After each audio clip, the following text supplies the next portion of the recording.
Bonjour. Est-ce qu'il est possible de faire passer un discours économique de gauche, voire même de gauche radicale, dans les formats imposés par les médias mainstream et notamment par ce qu'on appelle la télé de flux?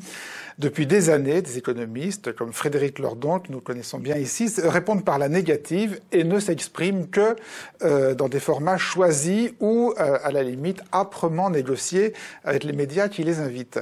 Mais voici que d'autres économistes de gauche apportent une autre réponse, allant même jusqu'à estimer, attention sacrilège, que l'émission C'est dans l'air est une bonne émission et qu'il est possible d'y parler. Et oui, c'est vous, Thomas Porcher, qui avez affirmé cela. Vous êtes économiste antilibéral, membre du collectif Les économistes atterrés et professeur associé à la Paris School of Business. Vous êtes un invité régulier des médias. On vous voit partout, en particulier sur les chaînes d'infos en continu comme BFM TV, CNews. Et on l'a dit, assez dans l'air, vous êtes régulièrement invité, qui est diffusé sur France 5. Et nous-mêmes, c'est la deuxième fois qu'on vous accueille sur ce plateau.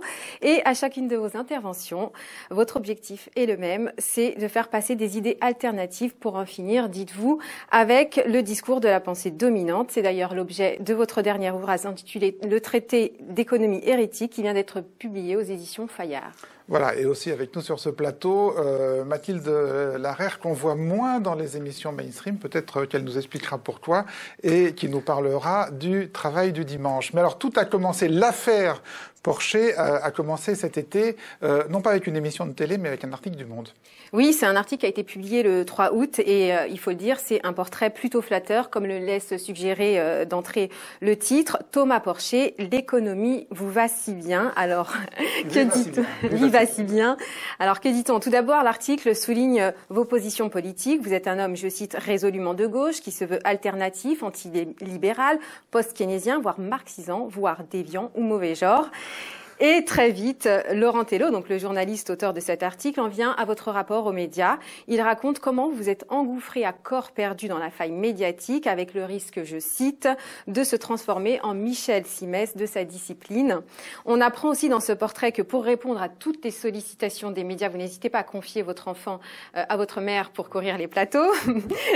Et pour Le Monde, vous, l'enfant de la banlieue parisienne, issu d'un milieu ouvrier, vous avez tout pour réussir, une bonne une bonne élocution et des punchlines à foison. Alors, première chose sur cet épisode de l'été, alors que seuls ont suivi ceux qui étaient branchés sur les réseaux sociaux, les mazos qui étaient branchés sur les réseaux sociaux pendant l'été, dont moi. Comment vous expliquez que ce soit précisément ce portrait du Monde, qui est quand même un portrait plutôt anodin, enfin je veux dire, et m'a-t-il semblé à la lecture assez superficielle finalement, qui ait déclenché cette fureur de vos adversaires idéologiques? Mais moi, je pense qu'il y a une partie des éditorialistes qui parlent d'économie à longueur d'onde, alors qu'ils n'ont jamais fait d'études d'économie, qui voudraient en fait que l'extrême gauche ou des gens qui défendent des idées hétérodoxes restent à l'écart finalement des médias mainstream. Et que là, on ait un portrait dans Le Monde, qui est quand même un journal prestigieux, Le Monde, c'est un journal très prestigieux, qu'on ait un portrait d'un économiste très à gauche, je pense que là, il sentait qu'une limite avait été franchie. Non, mais ce qui est intéressant, c'est que ce soit ce genre du portrait qui apparemment les a rendus furieux. Parce que quand même, ça fait des mois et des mois qu'on vous voit partout sur toutes les chaînes, Linda le lisait. Bon, il y avait quelques réactions éparses. Mais alors là, le portrait... Je sais pas. Enfin, je sais pas. Surtout que c'était en plein mois d'août. C'est vraiment, le portrait est sorti début août, donc normalement tout le monde est en vacances. Puis là, ils ont commencé à dire que j'étais pas économiste. Alors ils ont aussi attaqué beaucoup de journalistes. Ils ont dit que Le Monde était devenu le média. Ils ont dit que moi, et que moi j'étais pas économiste.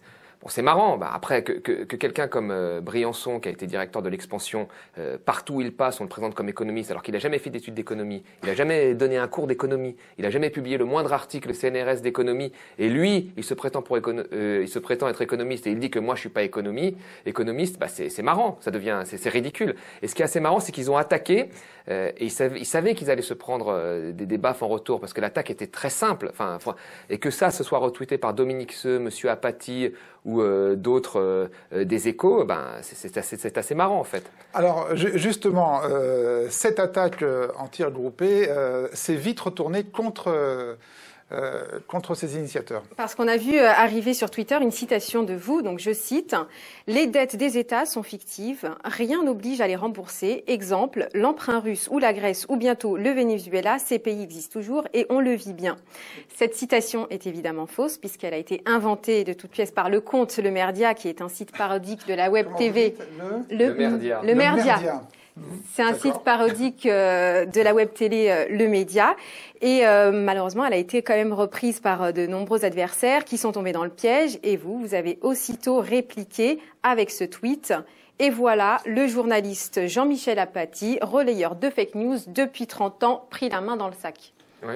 Et pas seulement Apathy, dès que vous avez chopé un adversaire, parce qu'ils sont beaucoup à s'être fait avoir quand même par cette parodie. Hein. Marc Simoncini, le milliardaire, inventeur de Mythique. Enfin, je sais pas, il est en vacances au mois d'août. Je pense qu'il doit avoir des belles vacances. Pourquoi il est sur Twitter et il cherche une fake news en disant que je dis n'importe quoi? Enfin, j'ai jamais dit cette phrase. Cette phrase est ridicule.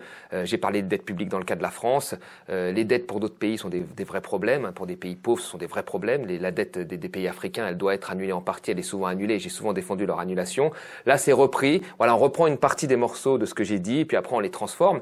Et les gens ont tellement peu de finesse d'esprit, je pense, notamment ces gens-là, qu'ils sont tombés dans le piège. C'est dramatique. Ces gens-là, on parle de Jean-Michel Apathy, qui a retweeté ce fake. Voilà, qui a on parle de, par exemple, le présentateur de la revue de presse sur...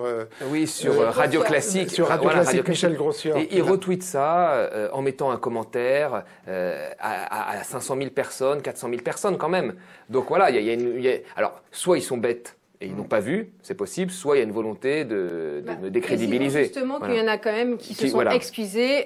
Jean-Michel Apathy, par contre, il sait pas vraiment, on peut pas dire qu'il a vraiment formulé des excuses. Mais il a dit qu'il s'était trompé. Il a avoué qu'il s'était trompé, pas d'excuses, mais il a quand même dit qu'il s'était trompé. Voilà, et Marc Simoncini également a dit qu'il s'était trompé. Voilà, et donc il a effacé son tweet. Bon, quand on avoue s'être trompé, on est déjà à moitié excusé. Voilà. Ouais. Alors, dès donc, vous parlez de Simoncini qui était accroché à Twitter en plein mois d'août, mais vous aussi, hein, apparemment. Oui, mais j'étais, oui, c'est vrai. Non, mais c'est vrai. Oui, bon, pour vous dire toute la vérité, j'étais en vacances sans mon fils, une partie, et puis bon, voilà, on a un peu plus de temps libre. Donc oui, c'est vrai. Ouais. C'est ce qui vous a permis de castagner. Voilà, mais je pense pas avoir les mêmes vacances que Simoncini non plus. Je pense que si j'avais ses vacances, je serais. Si j'avais ses vacances et si j'avais sa vie, je pense que je serais beaucoup plus sympathique au réveil. Voilà.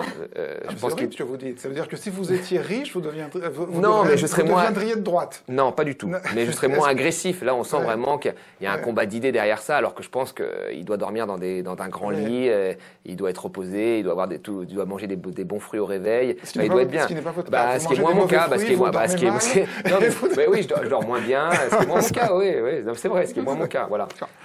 Bon, alors on va en venir. Là, on a parlé de votre carrière de tweetos. On va en venir à votre carrière de bon client des chaînes d'infos, où c'est vrai, vous êtes depuis des années le premier économiste de gauche à avoir un tel degré d'omniprésence sur ces médias, rompant ainsi avec ce qu'on pouvait appeler l'interdit lordonien, que nous pouvons rappeler, Linda? Oui, pour ceux qui ne le connaissent pas, Frédéric Lordon, c'est un économiste de gauche. Il a été membre des économistes atterrés lui aussi, mais il l'a quitté il y a quelques années. Et c'est un collaborateur régulier du monde diplomatique. Donc, il n'est pas complètement absent des médias. D'ailleurs, nous-mêmes, nous l'avons reçu plusieurs fois dans notre émission. Et on l'avait reçu la première fois à l'été 2009. On l'écoute, il s'exprime sur son rapport aux médias, justement.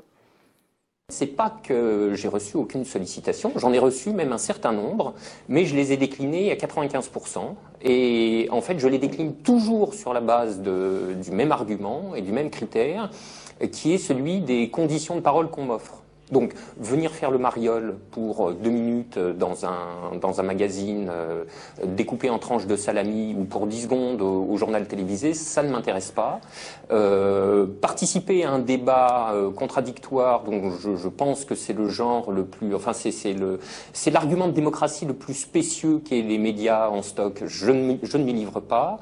Et du coup, forcément, tu vois bien, d'un coup d'un seul, ça élimine la quasi-totalité des propositions. Et donc, je me rabats dans les endroits où j'estime avoir suffisamment de temps pour dire ce que j'ai à dire, qui nécessite du temps, puisque précisément, c'est pas exactement ce qu'on entend d'habitude, et que donc, pour prendre à rebrousse-poil des slavats de soie, des évidences qui ont été fossilisées depuis 2 décennies, il faut du temps, de l'huile de coude, de la patience, un petit peu de pédagogie si possible, etc. Soit le genre de choses qu'on trouve presque nulle part. Alors, ça, c'était une espèce de règle qui a été posée comme ça il y a presque 10 ans. À l'époque, est-ce que vous y adhériez? Non, parce que je pense qu'on a perdu beaucoup de batailles, justement, parce qu'on a refusé d'aller combattre. Parce que, il a raison sur le fond, je comprends très bien son point de vue, Frédéric Lordon.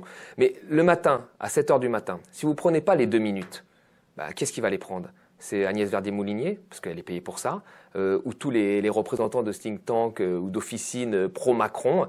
Et puis là, ils vont aller c'est vrai, hein, depuis 30 ans, vous dire, oui, il faut flexibiliser le marché du travail, il y a les outsiders, les insiders, enfin tout un tas de conneries.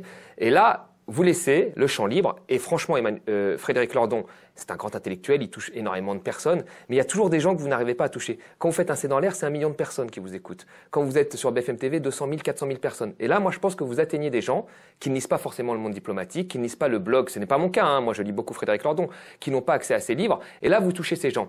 Et moi, je suis persuadé, au fond, que ce que nous défendons est imparable.